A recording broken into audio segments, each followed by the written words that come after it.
진짜 저 사람은 믿을 만한 사람이야 라고 마음속에 생각하고 있었던 사람이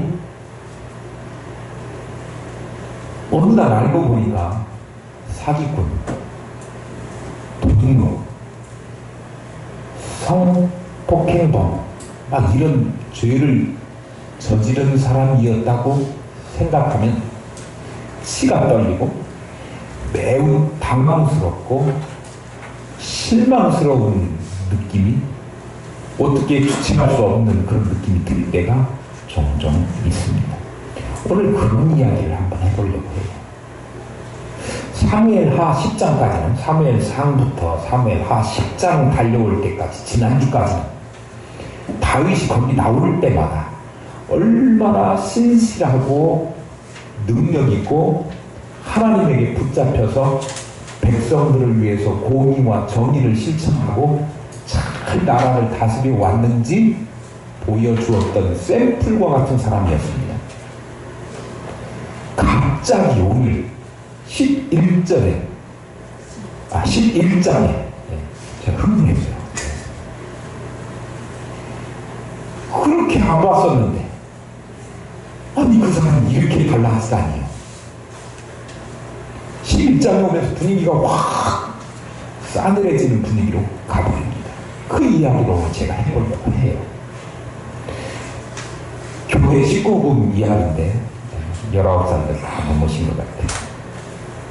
지난주에요 10장 마지막 어간에 보면 이스라엘 백성들이 암몬 아람 연합군하고 싸웠지 않습니까? 그런데 제대로 싸움도 못 해보고 다 져서 도망갔고 이스라엘 백성들은 다시 예루살렘으로 귀환했지요. 아람 연합군은요 전투 의욕이 없어져 버렸어요.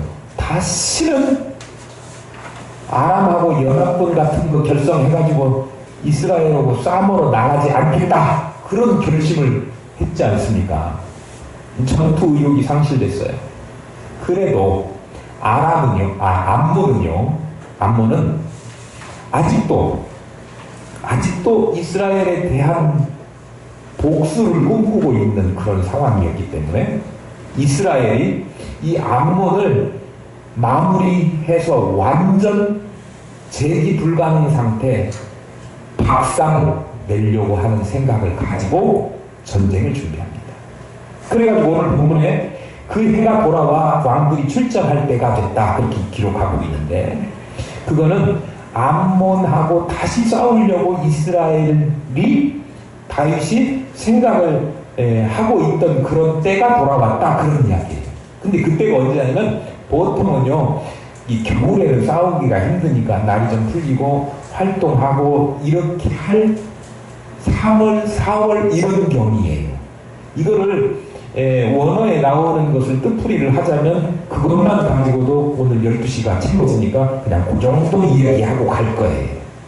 어쨌든 전쟁할 때가 됐어요. 다윗이 요압 군대 장관을 불러가지고 너 암몬 저놈들 완전 정리를 좀 해서 다시는 재기하지 못하도록 그렇게 해라. 그렇게 하고 전군을 붙여줬습니다. 전군을 붙여줬어요. 이스라엘은 다윗의 명령을 따라서 암몬 자손을 멸하였을 뿐만 아니라 그들의 왕도 수도가 어디죠? 나빠죠. 나빠성을 완전 포위할 정도로 전쟁에서 승기를 완전히 다 잡았어요. 유목 군대가 나가서 그렇게 했단 말이죠. 그런데 그런 일을 하는 동안, 그런 일이 벌어지는 동안에도 다윗은 싸움을 하러 나간 것이 아니라 자기는 예루살렘 성 안에 머물고 있어서 1절입니다. 그 해가 돌아와 왕들이 출전할 때가 되면 다윗이 요압과 그에게 있는 그의 부하들과 온 이스라엘 군대를 보내니 그들이 암몬 자손을 멸하고 낙방을 에워쌌고 다윗은 예루살렘에 그대로 있더라 그랬습니다. 다윗이 예루살렘에 그대로 있더라 라고 하는 이야기 그 이야기를 조금 해보려고 합니다. 전쟁을 치르기 위해서 전군을 출전시키면서도 자기는 안 나가고 있는데 그걸 특별히 성경에서 기록하고 있는 이유는요. 원래 이 고대 전쟁에서는 대개 왕들이 나가서 싸우는 게 관례로 되어 있습니다. 우리 앞에서 쭉 읽어봤지만 사울이 왕 노릇할 때도 사울이 군인들 데리고 나가서 싸우지 않습니까? 그렇다고 동의를 좀 해주세요. 예. 뭔 얘기를 하지요. 그래야 계속 진도가 나가지. 이 12시 안에 끝나겠어요? 예. 사울, 보세요. 사울이 왕 될 때 이스라엘 백성들이 사울 왕 되는 것을 좋게 여겼어요. 왜 좋게 여겼느냐 그러면 그의 신장이 키가 월등하게 컸기 때문에 좋아했어요.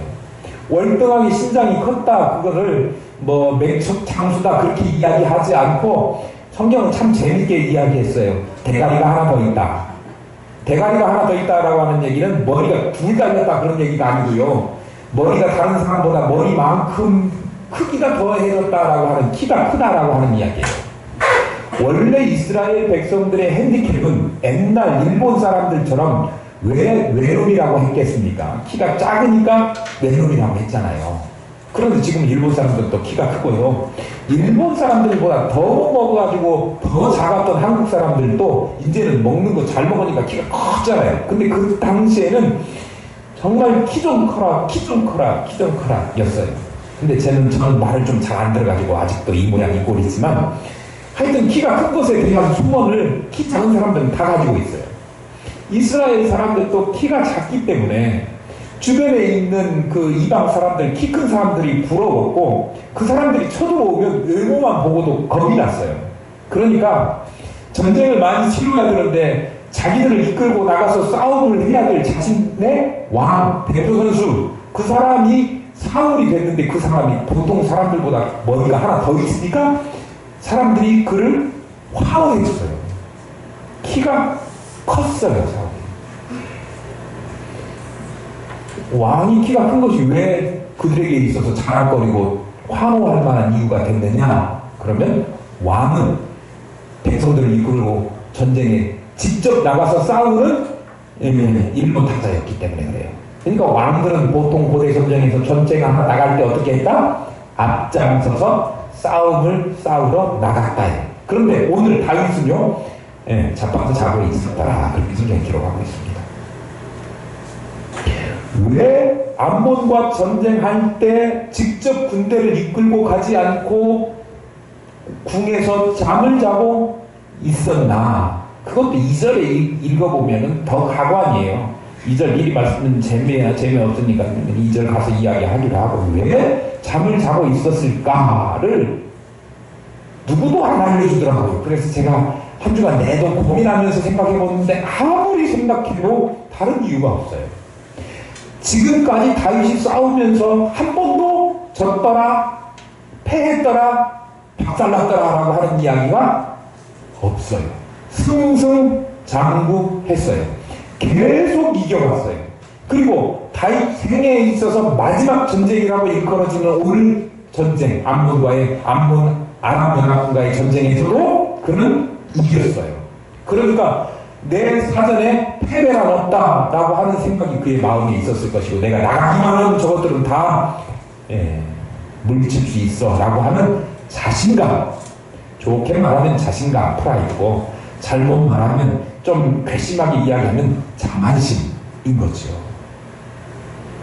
자만심 밖에는 제가 달리 설명드릴 방법이 없고요.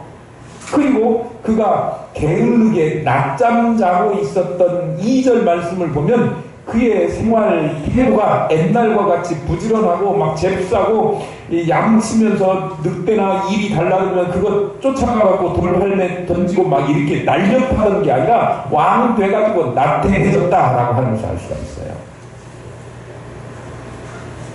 당시 중동에서 이 이스라엘을 대적할 수 있는 군대는 아무도 없었습니다.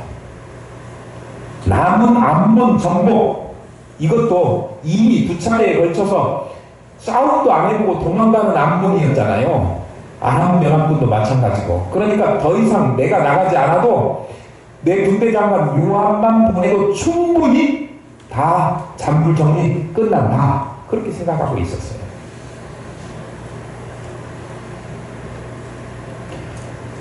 다윗이 목숨 걸고 전쟁터에 나가지 않았다고 하더라도 그 당시 상황으로 보면 그냥 여태까지 잘 싸웠고 이번 전쟁도 이길 거니까 괜찮을 수 있어요.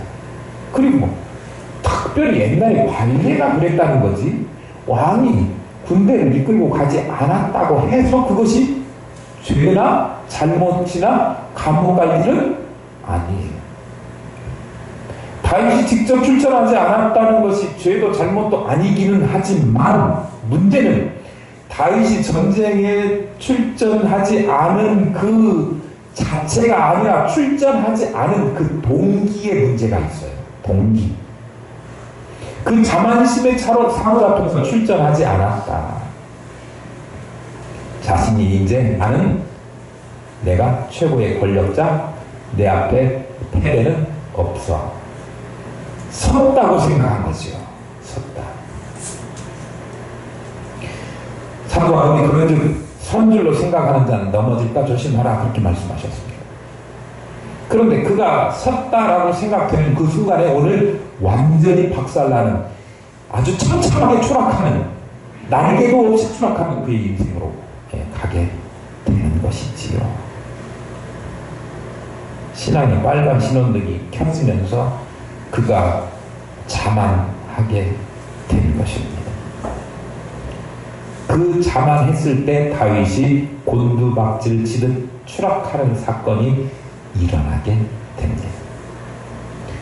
우리도 하나님께서 평안 주시고 하나님께서 살만하게 해 주시고 뭔가를 좀 고쳐주시고 회복하게 해주시고 승승장구하게 해주시고 이럴 때 혹여 내가 잘해서 내가 능력이 있어서 이렇게 우뚝 서게 된 거지 라고 자만하거나 하나님 앞에 해왔던 일들을 멈추고 게을러지거나 그렇게 되지 않기를 축복합니다. 신앙생활을 오래 하고 그리고 교회 중직을 맡은 사람일수록 더욱 위험한 경우가 있어요. 그러니까 오늘 보니까 신앙생활 1년 미만은 안 계신 것 같아요. 여기 있는 저와 여러분 모두가 더욱 겸손하시고 늘 깨어있는 자가 되기를 축복합니다. 다시 변했어요. 옛날하고 달라졌어요. 겸손하던 그가 변했고 그리고 밤낮 쉬지 않고 양을 돌보던 다윗이 이제는 밤에도 잠을 안 자고 양을 돌보던 그가 낮에도 자빠져 잠을 잡니다. 2절 보겠습니다. 저녁 때에 다윗이 그의 침상에서 일어나 왕궁 옥상에서 거닐다가 그곳에서 보니 한 여인이 목욕하는데 심히 아름다워 보이는지라. 저녁 때 그랬는데 우리는 저녁 때 그러면 어감이 꼭 캄캄한 밤에 그렇게 생각하지만요, 우리 지금 해가 좀 짧아져가지고 6시 반 뭐 이쯤 되면 좀 어두워도 캄캄해지고 아침에 새벽에 6시 되면 이제 새벽 예배를 분위기 나요. 예. 기대하고 계세요. 예. 새벽 예배 거 시작할 거예요. 예.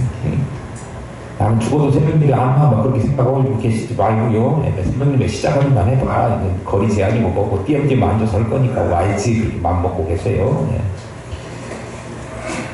저녁 때 그러면 캄캄할 때라고 생각하고 있지만 오늘 본문을 잘 읽어보면 저녁 때 다윗이 어슬렁거리다가 바라보니까 저기서 한 여자가 목욕하고 있는 것을 봤어요. 그러니까 육안으로 어떤 다른 사람이 무슨 짓거리를 하고 있는 것이 식별 가능한 시간대예요. 그러니까 오후 늦게쯤에 그런 이야기예요. 네. 그런데 그 시간대에 뭐 했다고요? 그때서 일어났다. 잠자다가 그때 일어났어요. 아니, 일찍 밥 먹고 나서 초저녁에 잠을 자도 좀 캄캄해지고 잠을 자야지. 이 실컷 낮 동안에 잠을 자다가 그 시간에 일어나다니요. 원래 팔레스타인 지역은 덥기 때문에 아침에 일찍 일어나서 뭔가 일을 해요. 우리도 한여름에 더우면 농부들이 아침에 새벽부터 나가서 일하고, 그리고 오전에는, 아니면 낮에는 새참 먹고 난 이후에 조금 한 소금씩 하죠. 예. 그리고 다시 이제 바람이 조금 불고 오후가 되면 또 다시 들에 나가서 일도 하고 그러는데, 여기도 그래요. 그런데 대개는 낮 동안에 잠깐 하지, 이렇게 날이 저물 때까지 잠을 자는 일은 없어요.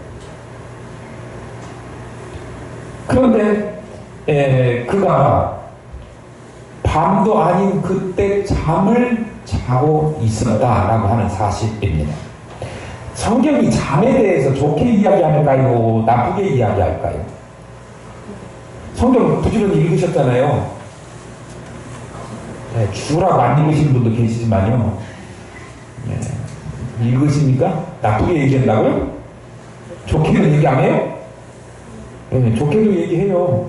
사랑하는 자에게 잠을 주신다고 그랬는데, 하나님께서 사랑하는 자에게 활동할 수 있도록 그런 에너지도 주시고 활동 열심히 하면 그래도 또 잠도 오게 하시고, 그렇게 육체적인 피곤을 해결할 수 있도록 휴식, 안식을 주시는 또 때로는요, 그런데 긍정적인 것보다는 부정적인 의미로 사용될 때 많이 있습니다.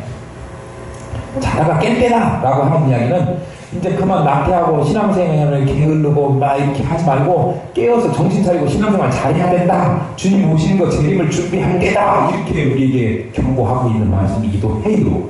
그러니까 영적인 나태함에서 벗어나라 할 때, 그때 영적인 나태함을 상징하는 것은 뭐예요? 잠이에요. 그 잠이죠. 그런데 앞에 육체의 피곤을 풀고 뭐 이럴 때 육체적인 휴식을 이야기할 때도 잠이에요. 그 잠이나 서로 잠이라고는 똑같지만 전혀 다른 잠이죠. 그러니까 그 잠하고 헷갈리면 안 돼요. 구별하셔야 됩니다. 전라도 가면은요, 거시기라고 하는 게 있어요. 날이 좀 비가 올 때 거시기 하니까 거시기 가거라 그러면 그 집 아들은요 다 하고요 우산 챙겨와요. 그 거시기가 뭐예요? 비 올 때. 거시기는 뭐예요? 우산이요. 거시기 할 때 거시기가 가까우면 비 올 때 우산이요. 그걸 잘 구분을 해야 되는데요. 그 잠하고 그 잠을 구분 못 해가지고 그 잠 잘 때가 아닌데 그 잠을 자고 있습니다. 영적으로 나태해지게 되어서 사고를 치게 된 것입니다. 비행기 타고 먼 거리 장거리를 가서 시차가 달라져가지고 시차 적응을 위해서 잔 것도 아닙니다. 그런데 영적으로 나태해져서 밤이 돼서야 일어나서 어슬렁 거리다 보니 이제 뭔 일이 일어났나 하고 궁금해서 왕궁 옥상 테라스에 올라갔습니다. 왕궁 옥상 테라스는 좀 지대가 높아서 아래 지역을 다 볼 수 있었던 모양입니다. 거기 한 여자가 눈에 들어왔습니다. 아주 예뻤던 모양입니다. 성경에 나오는 세 명 말고 아주 아름다운 여자들이 많이 나와요. 근데 제가 미스 코리아 아니고 미스 바이블 3명을 꼽으라고 하면, 저는 창세기에 나오는 사라, 또 하나는 우리 부흥사경일 때 나왔던 에스더. 사라가 왜 미인이죠? 사라는요, 가나안을 거쳐서 애굽 땅에 들어갈 때 자기 아내인 사라가 너무 이뻐서 자기를 해치고 그 마누라를 빼앗아갈까 걱정이 돼가지고 아브라함이 뭐라고 했어요? 누이라고 했다. 그렇게 너무 예쁜 것도 걱정이 되는, 예뻐서 너무 걱정이 되는 여자가 하는 거예요. 그 여자 사라예요. 그러니까 미인이죠. 그 다음에 또 예쁘다고 생각되는 사람, 에스더, 크세스 아하수에로 왕이 그녀가 말하면 소원을 말해봐 해가지고 다 들어줘야 될 정도로 절세 미녀였었고, 예뻐서 나라를 구할 수 있었던 여자 에스더였어요. 얼굴만 예쁜 것이 아니라 마음도 고운 여자였어요. 그리고 하나님에 대한 믿음도 강했던 여자. 이런 여자 있으면 우리 여러분이 함께 소개 좀 해봐요.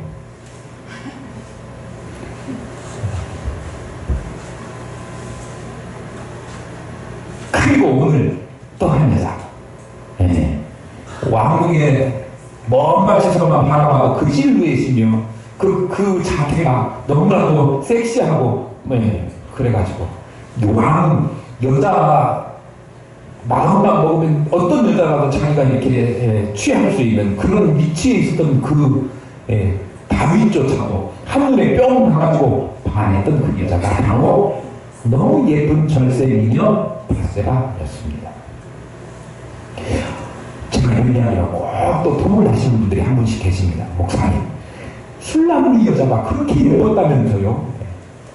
아니, 그거는 그 예쁘게 봐줘서 예쁜 여자지, 술남 여자는 원래 시커먼 여자예요.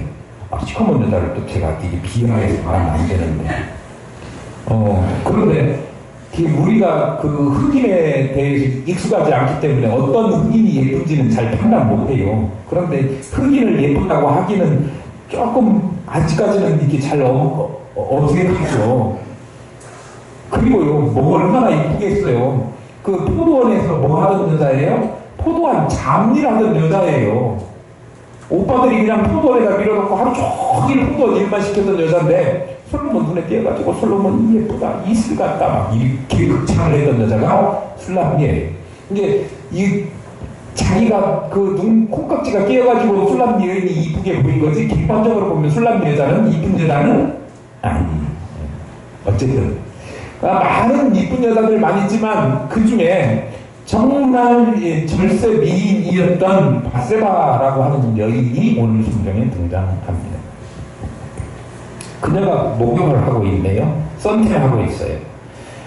옥상에서 바라보니까 다윗이 너무 매력적으로 보였습니다. 아름답고 매력적인 것이 죄 아니죠? 아름답고 매력적인 것이 죄라고 생각돼서 여기 계시는 분들은 그러신가요? 아니죠? 다 예쁘십니다. 문제는 그런 여자를 바라보는 다윗의 눈이 문제였습니다.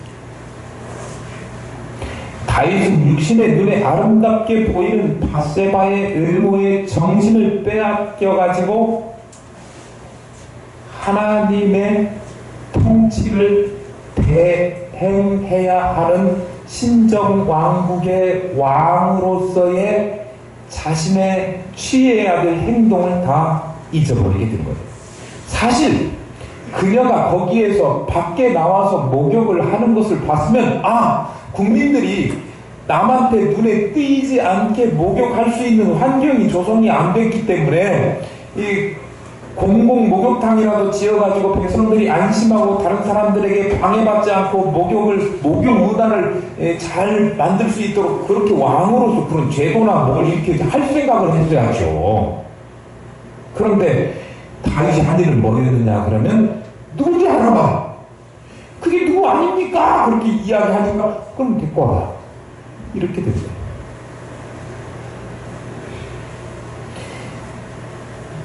보는 것을 영적인 시각을 가지고, 왕으로서의 시각을 가지고 왕으로서 해야 될 일을 생각해야 되는데, 한 남자의 본성을 가지고 그거를 바라보았기 때문에 사고가 터진 거예요.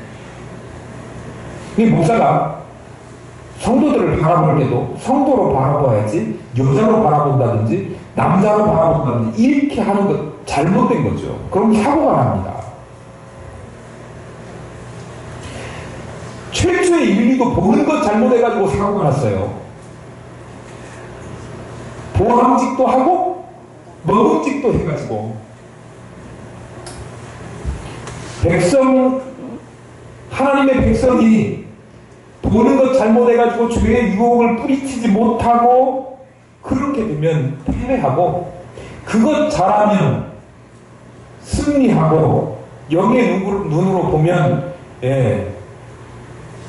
죄에 빠지지 않게 되는 것이니까 우리가 보는 것을 잘 봐야 돼. 영의 눈으로 봐야 되는, 똑같은 상황이라고 할지라도 영의 눈으로 볼 줄 아는 시각을 가지고 있어야 되는 거예요. 육의 눈으로 보는 거하고 영의 눈으로 보는 거하고는 엄청난 차이를 가지고 있습니다. 보통 사람들이 출애굽한 이스라엘 백성들을 바라보면 아이고 저놈들 광야에 유랑하는 유랑민이네, 떠돌이들이네, 거지 새끼들이야, 이렇게 바라볼 거예요. 그런데요, 영의 눈으로 바라보면 하나님의 선택받은 백성, 그리고 나중에 인류를 구원할 예수 그리스도 메시아가 그 핏줄을 통해서 오실 그 하나님의 백성들이라고 하는 시각으로 이스라엘 백성들을 바라볼 수 있는 거지요. 그러니까요. 여러분들이 저를 바라볼 때, 아이고, 저 조그마한 교회, 교회도 약한 교회, 개척교회, 지하교회, 목사, 이렇게 바라보시면 육의 눈으로 바라보는 거예요. 어떻게 바라봐야 돼요? 하나님께서 하나님이 살아계시다고 하는 것을 드러내 보여줄 하나님의 사신으로 세우셨다. 그렇게 인정하시면 좋죠. 아멘 하시라요. 나사렛 예수 그리스도도 고향 나사렛에서 사람들이 목수의 아들 그런 손가락질 했어요.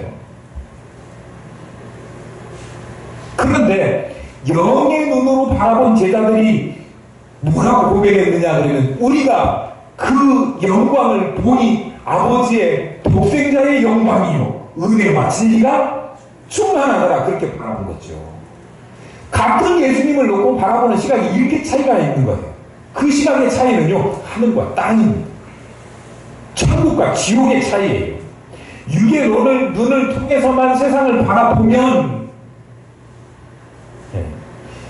영의 눈을 통해서 세상을 바라보는 것하고는 너무나 차이가 날 수밖에 없는 거죠.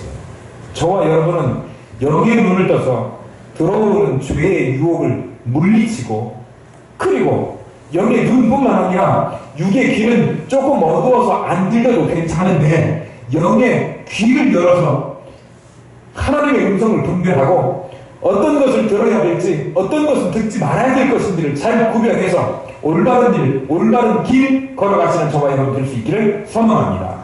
눈에 보이는 대로 귀에 들리는 대로 그냥 막 반응하는 사람이 아니라 영의 눈으로 바라볼 줄 알고 영의 귀로 들을 줄 아는 하나님의 백성들 되실 수 있기를 바랍니다. 한 가지 더 드리고 싶은 말씀이 있습니다. 요즘 핫한 노래가 있어요. 영탁이라고 하는 가수가 부른 노래인데요. 근데 왜 네가 거기서 나와, 뭐 이런 노래가 있어요. 그 가사 들어보면 웃겨요. 뭐 어디 가라고 그랬더니 막 클럽에 가가지고 춤추고 있는 자기 여자친구예요. 그러니까 거기 보고 네가 왜 거기서 나와, 뭐 이런 이야기를 했어요. 사랑을 믿었었는데 팔등을 찍혔네. 그래 왜 네가 거기서 나와, 막 그런. 나와야 될 자리에서 안 나오고 없는 자리에서 나왔다 이거죠. 자, 조금 다윗 편을 들어서 이야기해 보려고 그래요. 침상에서 일어나서 왕궁 테라스에서 바라보니까 그 여자가 거기서 나왔어요. 팔레스틴 지역의 옥상은요, 우리처럼 이렇게 빽빽한 것이 아니라 슬라브 형태로 되어 있어요. 슬라브 무슨 말인지 아시죠? 그 위에 보면 그 위에서 곡식당도 말리고, 그리고 동네 사람들이 모여서 거기서 담소도 나누고, 때로는 예배도 하고, 때로는 거기서 친교도 하고, 식사도 하고 그랬던 거예요. 그리고 그 위에 올라가서 담소를 나누다 보면 안에 있는 그 낮은 곳에서 이야기하는 뭐 사람들이나 뭐 사물들을 볼 수가 있었겠죠. 당시 낮 동안에 뜨거웠으니까 이제 저녁이 돼서 자기 전에 좀 씻으려고 여자가 씻었을 것입니다. 바세바가 샤워를 할 때, 목욕할 때 옷을 다 입고 그 샤워하는 사람은 없잖아요. 벗고 샤워를 했겠죠. 다른 사람이 보지 않도록 바세바가 조금 더 세심하게 주의를 기울였더라면 하는 아쉬움이 남습니다.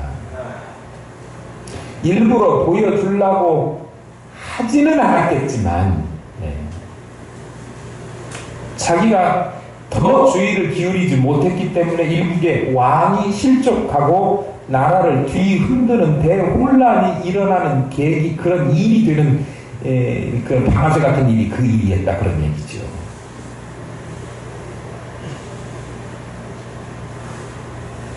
내 것 갖고 내가 내 맘대로 하는데 무슨 상관이야 라고 하는 말 하는 사람들이 있지 않습니까?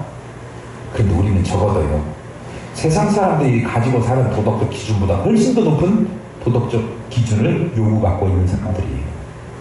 그러니까 적어도요, 하나님을 믿는다고 하는 신앙을 가지고 있다고 하는 우리들은요, 더 조심스럽게 해야 되고요.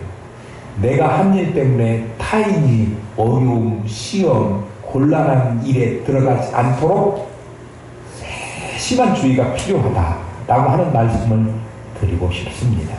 다른 사람 실족하지 않도록 말 한마디, 행동 하나하나 이거 조심하면서 살아가는 저와 여러분 될 수 있기를 소망합니다. 다윗이요, 이제 불타는 정욕, 이글거 있는 정욕에 사로잡혀가지고 그 여자를 불러왔지 않습니까? 이게 죄라고 하는 것이 그런 마음 드는 거, 표시나지 않는 마음 먹음에서부터 점점 진보하는 것을 볼 수 있습니다. 더 적극적으로 죄악의 길로 들어서요. 처음에는 우연히 보게 됐어요. 이제는 적극적으로 죄를 향해서 자기가 행동으로 옮기는 걸 볼 수 있는데요. 누군지 알아봐라, 호구조사, 실언조회를 하라고 명령합니다. 그러니까 누구라고 이야기하니까 그 여자 데리고 와 이야기하죠. 왕이 부르는데 안 올 수 있는 배짱 좋은 사람이 얼마나 있겠습니까? 그러니까 권력을 가지고 오라 가라 이렇게 할 수 있는 처지에 있었던 것이죠. 그래가지고 불러다가 이 간음죄를 범했으니까 이게 바로 성경에 나오는 권력형 성범죄죠. 바세바하고 동침을 합니다. 하나님 앞에서 큰 범죄를 저지르게 되지요. 그게 3절 4절입니다. 다윗이 사람을 보내 그 여인을 알아보게 하였더니 그가 아벨의 그는 엘리암의 딸이요 햇사람 우리아의 아내 바세바가 아니니까 하니 다윗이 전령을 보내 그 여자를 자기에게로 데려오게 하고 그 여자가 그 부정함을 깨끗하게 하였으므로 더불어 동침함에 그 여자가 자기 집으로 돌아가니라. 다윗은요, 메시아 혈통적 조상일 뿐만 아니라 메시아의 모형 자체이기도 한 사람이었습니다. 위대한 왕이었습니다. 왕이 되고 잘 다스렸고 위상이 높아졌습니다. 완벽한 임금의 전형이라고 이야기할 수 있을 만큼 훌륭한 왕이었습니다. 너무나 잘 나가서 그렇게 훌륭한 왕 칭송을 받고 지금도 그가 실수가 있었음에도 불구하고 이스라엘 백성들은 그를 우리의 왕, 영원한 왕이라고 생각할 만큼 다윗은요 명성이 있었던 사람이니까 그 당시에는 어떠했었을까를 너무나 잘 알 수 있지요. 그랬던 그가 세상을 떠들썩하게 할 범죄를 저질렀고 천인 공노할 죄를 저질렀으니 얼마나 당황스럽습니까? 너무 잘 나가서 다음 차기의 대선 후보다라고 생각했던 충남 도지사였던 안모씨, 부산 시장이었던 오모씨, 아니고 나는 살아서 욕먹느니 확 죽어버려야 되겠다 서울의 박모씨, 다 권력을 가지고 성범죄 저질렀던, 그러나 그들이 그 일만 저지르기 전에는 얼마나 잘 나갔던 위대하고 훌륭했던 사람들 아닙니까? 아무리 능력 있고 훌륭해도 이 세상에 죄를 저지르지 않을 것 같은 사람이라고 생각되었던 사람들조차도 사회운동하고 민권 변호사하고 했던 사람들조차도 다 무너질 수 있다라고 하는 것을 우리는 우리 현장에서 보고 있어요. 다윗도 무너질 것 같지 않은 사람이었는데 무너져버렸습니다. 나는 절대 그렇지 않아. 하나님 앞에서 그렇게 장담하면서 나는 죄 짓는 거하고 거기가 멀어 이야기할 사람은 아무도 없어요. 세상에 완벽한 사람은 아무도 없습니다. 지금 3회 상하 10장까지 완벽함을 드러내 보여줬던 다윗이 지금 무너지고 있지 않습니까? 나태화가 방심, 순식간에 엄청난 죄악을 저지르게 됩니다. 인간은 누구나 범죄할 가능성을 안고 사는 연약한 존재입니다. 죄는요 사람을 가리지 않습니다. 나는 그런 사람 아니다 라고 자신있게 말할 수 있는 사람은 아무도 없습니다. 모두가 죄악의 씨앗을 마음속에 품고 다니는 연약한 인간이기 때문입니다. 우리가 늘 조심해야 될 이유입니다. 하나님 앞에 늘 무릎 꿇고 그렇게 지내야 될 이유인 것이에요. 그리고요, 죄는요, 연쇄적이에요. 그냥 하나의 죄에서 끝나지 않고요, 계속해서 꼬리를 물고 죄가 다른 죄를 불러오게 되죠. 그러니까 더 커지기 전에 나는 언제든지 멈출 수 있어 라고 생각하지만 그건 착각이고요. 절대 못 멈추는 게 죄거든요. 만약 중독된 사람들이 나는 절대 아무 때나 내가 생각하면 끊을 수 있어? 절대 못 끊어요. 술 중독된 사람, 알코올릭 있잖아요. 알코올 중독된 사람들 자기들 하는 말 나는 언제든지 끊을 수 있어. 절대 못 끊어요. 그러니까 시작하면서 이게 나쁜 것이다, 옳지 않은 것이다, 그러면 인식하는 그 순간에 단호하게 멈춰야 된다고 하는 것입니다. 악은 모양이라고 버리라 라고 하는 이유가, 성경에서 그렇게 말씀하신 이유가 그런 이유인 거예요. 악한 것이라고 생각하면 즉시 멈춰야 됩니다. 다윗이 목에 가는 여자를 바라봤으면 바로 눈을 돌리던지요, 아니면 자리를 피하던지요, 그랬어야 했죠. 물론 눈을 떠면 자동으로 보이는 거, 내가 의도적으로 본 게 아니고 가서 돈 내고 관광한 거, 구경한 거 아니기 때문에 의도적으로 보지 않고 그냥 눈 떴기 때문에 보는 불가항력적인 그 관람이었다고 하더라도 눈을 돌릴 수 있잖아요. 그리고요, 자기가 누군지 알아봐라 해갖고 알아봤을 때 누구의 아내라고 분명히 들었잖아요. 근데가 유부녀라고 하는 사실을 알았으면 그때 바로 중단했어야죠. 포기했어야죠. 유부녀인데 계속 진도를 나갔다고 하는 게 문제인 거죠. 오히려 다윗은 마음이 편했을지 모릅니다. 유부녀였으니까 결혼해서 언제든지 임신할 수 있는 여자가 유부녀 아닙니까? 내가 건드려서 나중에 배가 불러와도 유부녀가 배가 부를 수 있지 라고 핑계대면 되니까, 그래서 더 마음 편하게 바세바를 접근했는지도 모릅니다. 그런데요, 그런 생각이 죄가 주는 속성이에요. 자기에게 유리한 쪽으로만 생각돼요. 사람들이 범죄하게 되는 이유가 뭔지 압니까? 내가 하는 거 다 모를 거고 감춰질 거고 괜찮을 거고 다 나만큼은 발견되지 않을 거야 라고 하는 생각이 들기 때문에 그래요. 그런데 죄는요, 절대 감출 수 없습니다. 물론 이 세상에 해결되지 않은 미제의 어떤 범죄들, 살인사건들, 강도나 이런 일들이 많이 있기는 해요. 그런데요, 30몇 년 전에 지었던 죄도요, 또 억울하게 누명 썼던 것도요, 지금 밝혀지는 시대예요. 사람도 오래 지난 사건조차도 밝혀내는 이 시대에 하나님은 불꽃 같은 눈으로 사람들을 살펴보고 계시고, 우리가 무슨 일을 하든지 모르시는 것이 없으신 하나님 뿐만 아니라 우리의 어디까지? 심장 폐부까지도 다 헤아리고 계시는 하나님께서 우리가 마음 먹은 것조차도 하나님은 다 알고 계신다고 하는 거예요. 그런데 누군가 보지 않으면 아무런 표시도 안 날 거야, 발각나지 않을 거야 라고 하는 영적으로 어두운, 영적으로 귀가 먹은 그런 심령의 상태로 세상을 산다고 하면 우리는 자기를 더욱더 구렁텅이에 빠뜨리고 많은 그런 삶을 살 수밖에 없을 겁니다. 대담하게 죄를 짓는 이유가 그런 거예요. 은밀한 중에도 하나님께서 보신다 라고 하는 것을 의식하며 산다고 하면 우리는 결코 그렇게 할 수가 없습니다. 다윗이 죄 지은 것도 왜 그랬어요? 나태함 때문에 그랬습니다. 게을러졌어요. 우리 신앙생활에서 나태해지면 신호등 켜진 겁니다. 내가 옛날에 신앙생활 할 때는 이렇게 했는데 그런 거 자랑하지 마세요. 앞으로 그런 얘기는 내가 혼내줄 거예요. 지금 더 잘해야 돼요. 더 열심히 하셔야 돼요. 옛날에는 열심히 했는데 아무 소용없는 거예요. 오히려 옛날에 열심히 했는데 지금 안 하고 있는 것은 뭐 할 수 있는 가능성이 큰 거예요? 하나님 앞에 죄 지을 가능성이 큰 거예요. 열심히 내십시다. 옛날보다 더 잘하십시다. 그리고 하나님 우리를 사랑하셔서 우리가 하는 거 다 보고 계시니까 내가 잘못하지 않도록 나를 일깨워 주시고 하나님이 가르치시는 음성을 영의 귀 또 영의 눈을 열어서 바라볼 수 있도록 하나님 날 도와주세요. 나는 항상 하나님하고 손잡고 같이 가고 싶습니다. 그렇게 하나님 앞에 고백하고 하나님의 도우심을 늘 구하시는, 죄하고는 멀리 동이 서에서 먼 것처럼 죄하고는 멀게 살아가시는 거룩한 하나님의 백성으로 사실 수 있기를 축복합니다.